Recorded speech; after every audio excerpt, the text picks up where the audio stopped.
வணக்கம். வாங்க, ஒரு 1000 வருஷம் பின்னாடி இராஜராஜ சோழனோட ஒரு பிரம்மாண்டமான கனவுக்குள்ள பயணம் செஞ்சு அதோட நிழல தேடி போலாம். கொஞ்சம் யோசிச்சு பாருங்களே. 80 டன் எடை கொண்ட ஒரு கல்லு.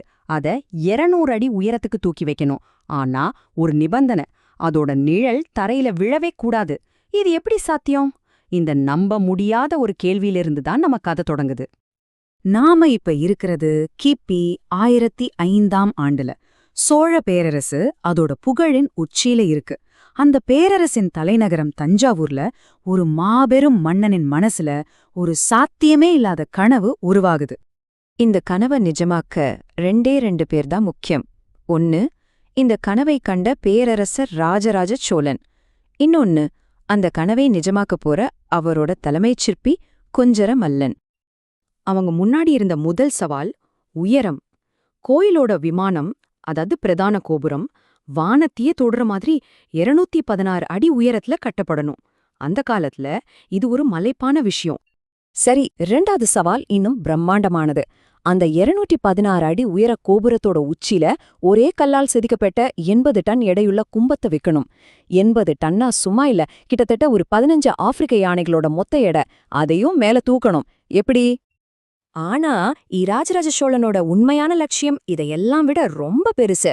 ஒரு நாள் திகச்சு போய் நின்ன குஞ்சரமல்லன் கிட்ட அவர் சொன்னாரு, இந்த கும்பத்தோட நிழல் அது தரையில விழவே கூடாது. அதுதான் என் இலட்சியம். நிழலையே ஜெயிக்கணும்னு ஒரு மன்னன் ஆசைப்பட்டிருக்கான். 80 டன்கள், 216 அடி உயரம், விழவே கூடாத நிழல். இப்படி ஒரு பயங்கரமான இன்ஜினியரிங் புதிர அவங்க எப்படித்தான் தீர்த்திருப்பாங்க? அவங்க கண்டுபிடிச்ச அந்த வழி அந்த கனவை விட பிரமிப்பா இருந்துச்சு. அவங்களோட தீர்வு ரொம்ப வருஷமா வழக்கத்துல இருந்த ஒரு டெக்னிக் தான். ஆனா அது அவங்க கற்பனையே பண்ண முடியாத அளவுக்கு பிரம்மாண்டமா செஞ்சாங்க. அதுதான் ஒரு ரகசிய சாய்வு பாதை. ஆனா இது சாதாரண சாய்வு பாதை இல்ல. கோயிலோட உச்சியிலிருந்து சுமார் 6 கிலோமீட்டர் தூரத்துக்கு நீளமா போச்சு.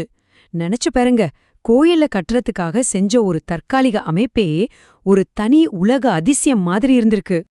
இதுக்கு எவ்ளோ உழைப்பு தேவைப்பட்டிருக்கும்? ஆயிரக்கணக்கான தொழிலாளர்கள், நூற்றுக்கணக்கான யானைகள், உருளைக்கட்டைகள், கயிறுகள், இதையெல்லாம் வச்சு அந்த 80 டன் எடையுள்ள மலைய அங்குளமா அந்த 6 கிலோமீட்டர் தூரத்துக்கு மேல இழுத்துட்டு போயிருக்காங்க. ஒரு மாபெரும் மனித முயற்சி அது. பல வருஷ கடின உழைப்புக்கு பிறகு கடைசியா அந்த கும்பம் கோபுரத்தோட உச்சிக்கு போயிடுச்சு. இப்போதான் அசல் பரீட்சை. மன்னரோட கனவு நினைவாகுமா இல்லையான்னு தெரிஞ்சுக்க போற நேரம் வந்துருச்சு. சூரியன் உச்சிக்கு வர வர அங்கிருந்து எல்லாருமே மூச்சை பிடிச்சுக்கிட்டு காத்துக்கிட்டு இருந்தாங்க. அந்த நிழல் தரையில விழுமா, விழாதா? பேரரசரோட இலட்சியம் நிறைவேறுமா? இதுதான் அந்த ரகசியத்தோட சாவி. அது ஒரு மந்திரமோ மாயமோ இல்ல, துல்லியமான கணிதம்.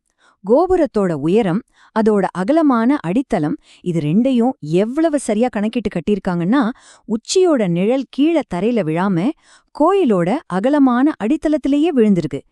எவ்வளவு ஒரு புத்திசாலித்தனமான வடிவமைப்பு!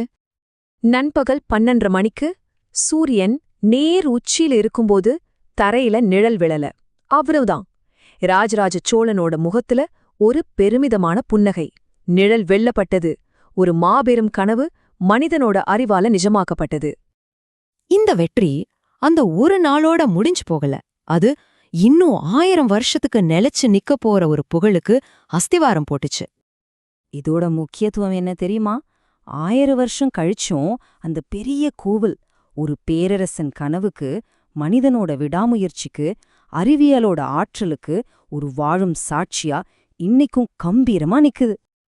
இது நம்ம எல்லாரையும் ஒரு முக்கியமான விஷயத்தை யோசிக்க வைக்குது இல்லையா?